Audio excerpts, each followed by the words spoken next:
Muy buen día a todos, mi nombre es Ezequiel Penado y este día he venido a visitar la casa de mi papá. Él es el pastor Rogelio Penado, el cual esta mañana estábamos en una plática y le hice una pregunta acerca de todo esto que está ocurriendo en el mundo con lo que es esta pandemia que nos está azotando.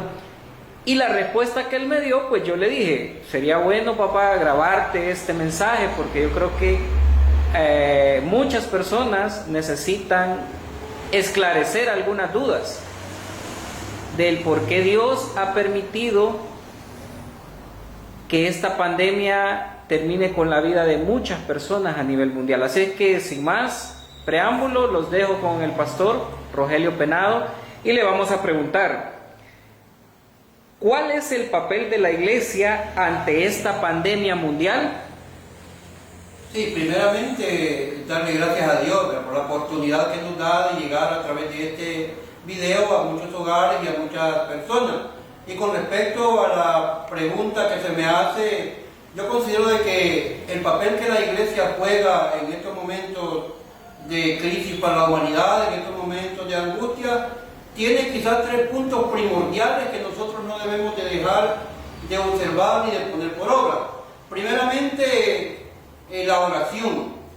El pueblo de Dios debe de mantenerse unido, unánime en oración, que es lo más importante para cada uno de nosotros que trabajamos en la obra de Dios. Y en segundo lugar, tenemos como cristianos que accionar. Tenemos que poner por obra todo aquello que hemos aprendido durante nuestro caminar en la obra de Dios, pero debemos de hacerlo sin proselitismo, debemos de hacerlo sin religiosidad. Tenemos que hacerlo como cristianos, como verdaderos hijos de Dios, sin levantar murallas, sin levantar estandartes, sin levantar rótulos. Y debemos de exaltar en estos días de angustia en el mundo la labor muy importante que está realizando el prójimo. Todo aquel prójimo que está involucrado de una u otra forma en estos días de pandemia, la iglesia debe de resaltarlo y debe de poner quizás el nombre de cada una de estas personas en un lugar muy especial. Eso es lo que yo considero que debemos de hacer en estos tiempos. Bueno, y para usted, ¿quién considera que es el prójimo? Porque nosotros estamos acostumbrados a decirle a mi hermano, tú eres el prójimo, o a la otra persona, o al que necesita ayuda, o al que está en la calle tirado pidiendo limosna. Yo estoy acostumbrado que ese es mi prójimo, pero en realidad, según la Biblia, según lo que usted piensa, ¿quién es el prójimo? Esa pregunta resuena en las mismas escrituras, ya que al Señor Jesucristo en una ocasión le hicieron la misma pregunta. Pero antes de entrar en lo que es el mensaje o la respuesta que el Señor le dio a la persona que le preguntó, a mí me gustaría tomar el concepto que da el diccionario del Dr. Strong. Este diccionario, en su significado griego, dice que el prójimo es el vecino, prójimo es el que está cercano a la persona, prójimo, dice el diccionario, que es el paisano. Entonces, estos tres significados de la palabra prójimo nos dan a conocer que todo aquel que se considera prójimo es el que está cercano a uno. Y aún hay una versión que quizás es la única versión de la palabra de Dios, que es la versión PDT, que dice: ama a los demás como te amas a ti mismo. Aquí no menciona la palabra prójimo, sino que menciona la palabra a los demás. Pero, de acuerdo a la parábola con la cual el Señor Jesús respondió a esta interrogante, Él le da a la persona que le pregunta, que por cierto, la persona que le pregunta no es que le esté preguntando porque quisiera saber, sino que le está preguntando por tentarle, porque quien le pregunta es un doctor de la ley, que podríamos decir que es el equivalente a un teólogo, a un doctor en teología, a un licenciado o a un conocedor de la palabra de Dios.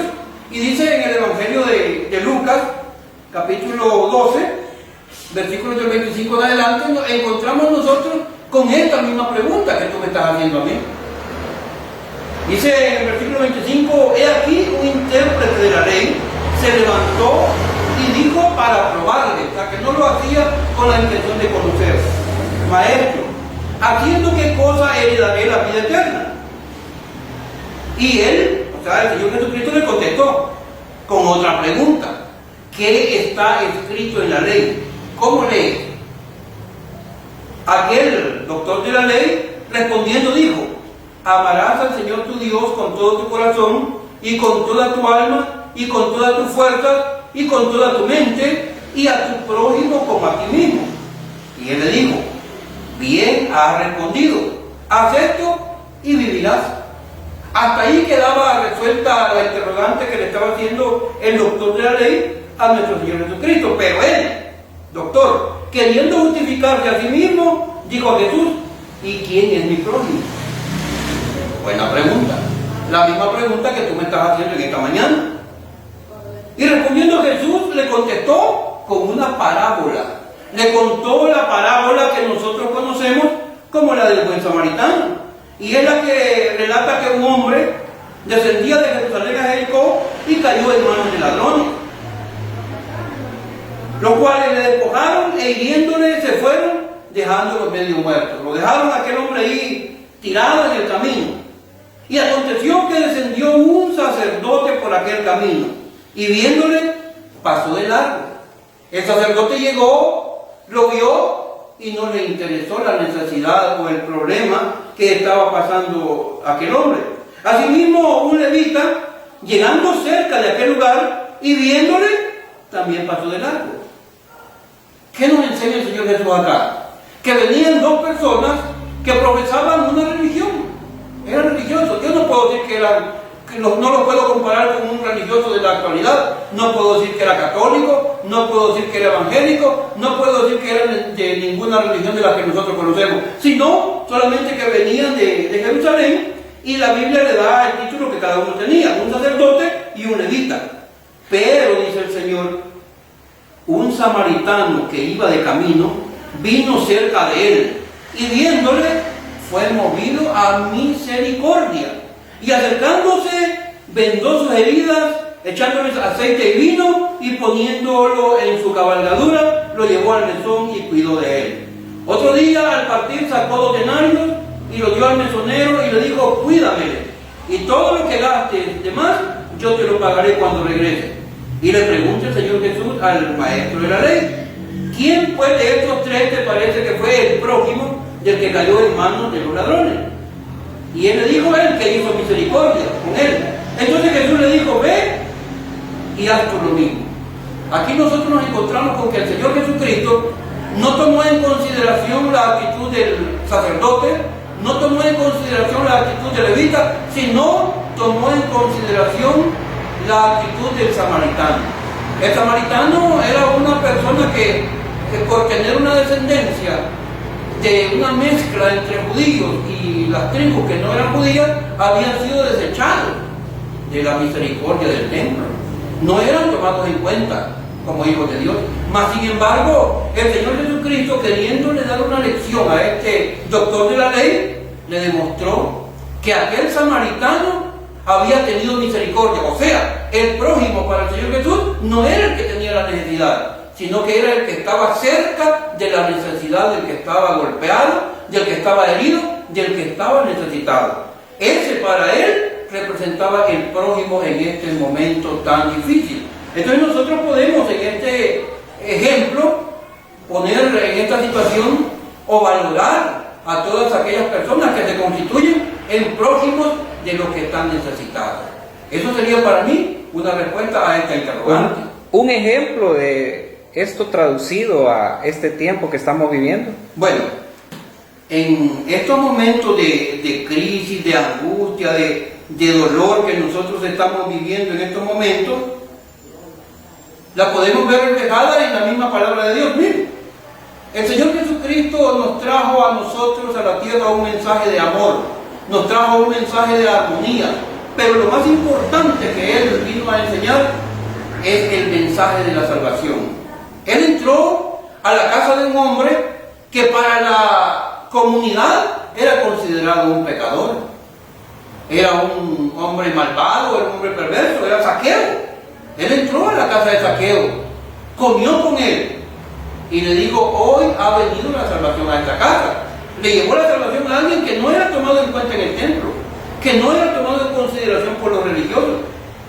Él llegó ante una mujer samaritana, por cierto, también, a la que le llevó un mensaje de salvación. No le importó la condición de esa mujer, que no era una mujer bien vista por la sociedad, era una mujer pecadora. Él le llevó un mensaje de salvación a la mujer adúltera, que estaba a punto de ser lapidada por la religiosidad de ese tiempo. Él le llevó un mensaje de salvación a un hombre que tenía 38 años de estar postrado en el estanque de Betesda, esperando un milagro. Le llevó el mensaje de salvación a la mujer de flujo de sangre, que había sido desahuciada por la ciencia médica. Y él le llevó el mensaje de salvación y le llevó el mensaje de sanidad. Él le llevó el mensaje de salvación al hijo de la viuda de Naín, un muchacho que había fallecido. Entonces, esto nos da a nosotros un ejemplo. ¿Por qué? Porque él enseñó a sus discípulos a que tuvieran la misma actitud que él tenía. Nosotros lo hemos reflejado, por ejemplo, en la vida de un hombre que se llamaba Cornelio, al cual Dios dice que vio que su limosna o su ofrenda que él daba para la gente necesitada había llegado hasta los cielos, y envió a Pedro a que hablara con él. Él enseñó a Pablo, estando en la cárcel, que llevara el mensaje de salvación al carcelero allá en Filipo. Este hombre se iba a quitar la vida cuando Pablo y Silas estaban en esos momentos encadenados, presos, y le llevaron el mensaje de salvación. Nosotros tenemos en nuestro país, en estos momentos, muchos prójimos que tal vez no los hemos visualizado, que tal vez no les hemos dado el lugar que les corresponde. Ahorita en estos momentos nosotros vivimos una pandemia dura y no tomamos en cuenta que hay muchas personas moviéndose alrededor de las necesidades. Yo te contaba, hijo, que un día de estos yo vi un video donde un hombre andaba repartiendo porciones de comida en las calles a los soldados, a los policías, y él no era de ningún templo religioso, no era católico, no era evangélico, no era de ninguna asociación. Era un hombre que había tomado su vehículo, había puesto muchos platos de comida en su carro y se los andaba repartiendo a los soldados, andaba asistiendo la necesidad de todos aquellos que están trabajando por el bienestar del país, soldados, policías, que están en los retenes. Él andaba haciendo precisamente eso y no estaba identificado, como te repito, con ninguna asociación, ninguna religión, ninguna iglesia. Simplemente su vehículo tenía un logotipo de un taller mecánico y lo andaba haciendo porque él sentía la necesidad de los demás. Entonces, cuando el Señor Jesús le preguntó al doctor de la ley que quién había hecho misericordia o quién era el prójimo para él, de aquel hombre que estaba tirado, el que hizo misericordia, precisamente le dijo: ve tú y haz lo mismo. Aquel que hace misericordia se convierte para nosotros en el prójimo, que en estos días no ha sido resaltado, no ha sido tomado en consideración. Nosotros en nuestro país, en estos momentos tenemos autoridades, tenemos doctores que se están jugando la vida en estos momentos de esta enfermedad, tenemos enfermeras que aún están siendo menospreciadas por algunas personas, la policía, los motoristas que andan arriesgando su vida, los socorristas y todas aquellas personas altruistas se convierten para nosotros en ese ejército que han puesto su vida en juego para ayudar a los demás y que no se identifican, como te repito, con ninguna religión. Una persona en el Facebook, estaba revisando un día de estos, mencionaba por qué Dios está permitiendo que muera tanta gente, no importando que esta gente sea de religión, no sea, incluso hay niños, ancianos, gente con posibilidades económicas, gente pobre, gente humilde. Esta enfermedad no ha respetado pues eso. ¿Por qué Dios permite que muera tanta gente? ¿Acaso Dios es malo? Ponía esta persona en su Facebook. Lógicamente una persona pues atea, ¿verdad? Entonces, ¿qué le dirías tú a esa persona que hizo esa publicación? Bueno, Dios ha hablado durante diferentes etapas de la existencia de la humanidad. Dios ha hablado al mundo, Dios ha hablado a las personas para que esta persona tenga un cambio, tenga una redirección de su vida, para que la persona pueda reflexionar, para que pueda meditar, para que pueda hacer un cambio. Pero a pesar de todo esto, la humanidad sigue su camino. Y ahora, en estos tiempos que nosotros vemos, por ejemplo, el cumplimiento de las profecías escritas en la palabra de Dios, vemos que esta pandemia, que esta crisis, que esta peste, por decirlo así, para que identifiquemos nosotros qué es lo que tenemos que considerar. Dios no es malo, Dios es bueno, Dios es misericordioso, pero Él no quiere que la humanidad se pierda, no quiere que el pecador vaya a un lugar de tormento, a un lugar de martirio. Él quiere que todos nosotros reconozcamos y reflexionemos, en primer lugar, que Él es Dios. Él es Dios, y sobre Dios no hay nadie. Aquí ricos y pobres no tienen diferencia. Aquí todos somos iguales ante Dios. Todos estamos ahorita medidos o pesados en la misma balanza. Y esa es la reflexión que nosotros tenemos que hacer en estos momentos de crisis. ¿Cuál sería el mensaje a las personas ante esta situación? Ya a la vida de la persona que está en este momento en cuarentena, que está meditando. En mi caso me ha tocado, he meditado mucho este tiempo que he estado en cuarentena sobre la vida, sobre mis prioridades. Pero, ¿cuál sería el mensaje a esta persona que en este momento está, hoy sí tiene tiempo, pues, tiene bastante tiempo para recapacitar sobre su vida, ver lo malo, lo bueno?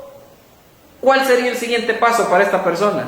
Bueno, yo siento que esta plática se ha dirigido tal vez no a los hermanos de la iglesia, sino que se ha dirigido a aquellas personas que no se consideran religiosas, que no se consideran dentro de, podríamos llamarlo en un tono quizás sarcástico, el fanatismo religioso, sino aquellas personas que están en un contexto tal vez alejado de lo que es la palabra de Dios.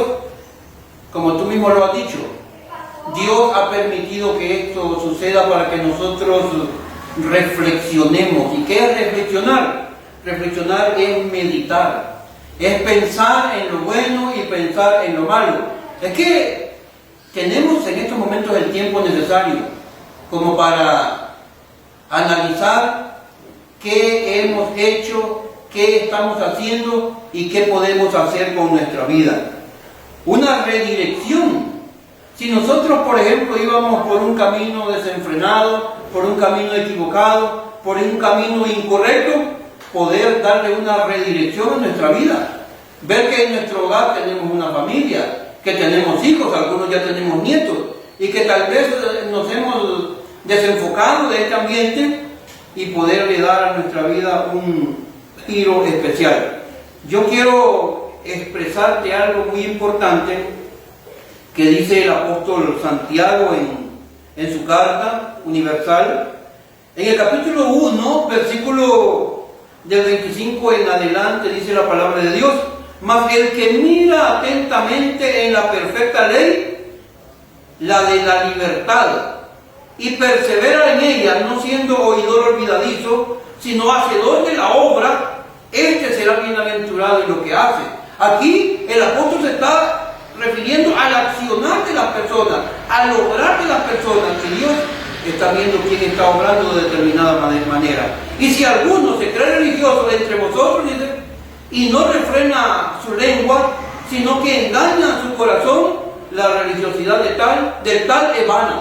Dios nos está a nosotros amonestando también como religiosos, como creyentes, como miembros de la iglesia, nos está amonestando a que tengamos cuidado con lo que hablamos, porque muchas veces nosotros estamos haciendo acepción de personas, estamos condenando, estamos haciendo juicios a priori de personas porque por el solo hecho de no congregarse. Yo quiero decirte algo muy importante. Yo llegué a Cristo hace aproximadamente 30 años y recuerdo que en una necesidad que tuve, una madrugada yo hice una oración dirigida por un predicador que ni me conocía ni lo conocía yo a él, donde decía él de que la única fuente de solución a los problemas está en Cristo Jesús. Y él decía, haga esta oración. Y yo repetí la oración de salvación. Y la guardé dentro de mí y no la di a conocer a nadie. Y yo seguí siendo quien era. seguí obrando como obraba. En algunas cuestiones tal vez me limitaba a hacer cosas que se agradaban a Dios. Nadie sabía que yo había hecho eso. Así como me sucedió a mí, hay muchas personas en este mundo, principalmente en nuestro país, que están obrando de acuerdo a la voluntad de Dios. Yo no las puedo condenar, ni tampoco las puedo salvar, porque el salvar y el condenar solamente depende de Dios. Al contrario, debo de exaltar la actitud de esta gente y decirles de que si están obrando de esa manera, si están obrando como el prójimo de la parábola, es porque hay un plan para ellos. Y dice el versículo 27 del primer capítulo de la Epístola de Santiago, que la religión pura, dice, y sin mácula delante de Dios, el Padre, es esta. Y aquí tiene 2 puntos. ¿Por qué? Porque Dios nos va a decir cuál es la verdadera religión. Aquí no habla de católicos, aquí no habla de evangélicos, aquí no habla de mormones, de testigos de Jehová, de adventistas, o de cualquier otra gama de filosofías o de creencias que nosotros podamos tener. Aquí dice el Señor a través de la Epístola de Santiago que la verdadera religión delante de Dios el Padre es esta: visitar a los huérfanos. Miren, lo que anda haciendo mucha gente en estos momentos. Y que nosotros probablemente digamos, no, es que se está condenado porque no es evangélico, porque no es católico. No, dice que esta es la verdadera religión sin mácula delante del Padre: visitar a los huérfanos. ¿Cuántos huérfanos andan en las calles que necesitan una ayuda? Y a las viudas en sus necesidades, en sus tribulaciones. Muchas viudas andan en las calles necesitadas también. Nosotros como ministerio tratamos de hacer esta obra, este papel redentor en las personas, pero más sin embargo el único redentor se llama Cristo Jesús. Nosotros tal vez hacemos un trabajo material y dice, y guardarse sin mancha delante del mundo. O sea que tenemos que dar testimonio de lo que somos y de lo que hacemos delante de Dios. Bueno, para terminar este video, este mensaje, hay personas en cuarentena que están esperando su resultado. Hay personas que están infectadas con el virus, que en este momento pues se sienten agobiadas. Pudiéramos hacer una oración para que estas personas reciban a Jesús como su único y salvador personal, y a la vez pues decirles el siguiente paso pues a seguir para que sean nuevos miembros de la familia de Cristo. Sí, yo quisiera terminar esta plática, esta charla que hemos tenido leyendo la porción que está en el Salmo número 22, versículo 27 en adelante, que dice: se acordarán y se volverán a Jehová todos los confines de la tierra. Esta pandemia es en toda la tierra y está haciendo que la gente se acuerde de Dios. Y todas las familias de las naciones adorarán delante de ti. Es lo que precisamente estamos nosotros tratando de hacer, porque de Jehová es el reino y Él regirá las naciones. Él ha tomado control de la humanidad en estos momentos. Comerán y adorarán todos los poderosos de la tierra. He visto primeros ministros del mundo que han sido postrados por esta enfermedad, grandes personalidades que han fallecido, y se postrarán delante de Él todos los que descienden al polvo, aún el que no puede conservar la vida de su propia alma. La posteridad le servirá. Esto será contado de Jehová hasta la postrera generación. Vendrán y anunciarán su justicia a pueblo no nacido, aún anunciarán que Él hizo esto. Nosotros, como generación que estamos siendo testigos de esta situación, podemos contarle a los demás lo que hemos vivido. Ahora, para todas aquellas personas que en estos momentos estamos padeciendo esta crisis, esta angustia, quiero decirles, así como yo un día hice una oración sin darlo a conocer a la gente, yo quiero conducir en este día una oración para todos aquellos que están trabajando arduamente, que están encerrados en sus casas o que sienten la necesidad de confiar en alguien muy especial. Hacer una oración dirigida a nuestro Padre Celestial y decir de la siguiente manera: Padre bendito, en estos momentos de angustia, en estos momentos de dolor, en estos momentos de crisis, en estos momentos de enfermedad, yo reconozco que el único que puede controlar esta situación el Dios Todopoderoso, mediante la mano de Jesucristo su Hijo, y bajo la unción del Espíritu Santo de Dios.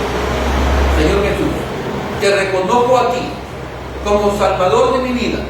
Abro mi corazón y te recibo hoy, y te pido que mi nombre sea escrito en el libro de la vida del Cordero para poder tener la seguridad, ya sea que vivamos o sea que muramos, que somos del Señor, y que tendremos la eternidad contigo, Padre, para poder declarar que somos contados en justicia y que somos hijos de salvación. Gracias, Padre, en esta mañana por haberme permitido hacer esta oración. Gracias, Señor Jesucristo, por haber derramado tu sangre en la cruz del Calvario para que yo fuera salvo. Gracias, Espíritu Santo, porque tú me ministras a cada momento. Y te pido, Dios, que tengas misericordia de toda la humanidad, que tengas misericordia de todo el mundo. En esta mañana que hemos orado, lo hemos hecho en el nombre de nuestro Señor y Salvador Jesucristo. Amén y amén. Gloria a Dios.